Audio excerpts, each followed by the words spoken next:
I don't want to see these anymore. Me. No problem. I previously worked at a place where I was hourly but should have been salary. They later made me salary. And had to work odd hours at times due to the demands of the job. Despite the extra time that I worked, I was still expected to be clocked in at 8 and to leave no earlier than 5.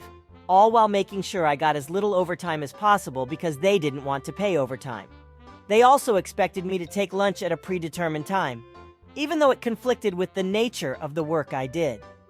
Every time I clocked in late, clocked out early, or clocked out for lunch at the wrong time, this was the bulk of the issue.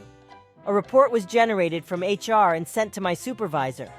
Despite my making the case that it was basically impossible to adhere to these requirements, my supervisor point-blank told me I don't want to see these anymore, in reference to the report they were waving around in the air about my comings and goings on the time clock.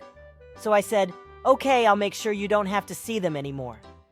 I then walked down to HR and informed them that my supervisor was tired of seeing these reports and no longer wanted to see them.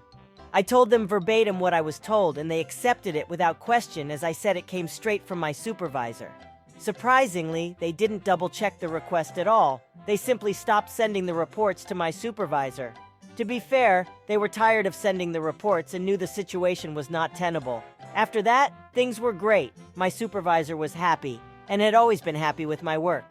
Many months down the road, I spoke with one of my salaried coworkers about it when they remarked that our supervisor hadn't been griping about the reports in a while. So I told them what had transpired. They remarked, I don't think that's what they meant when they said that. Ultimately, I don't know how they actually meant it.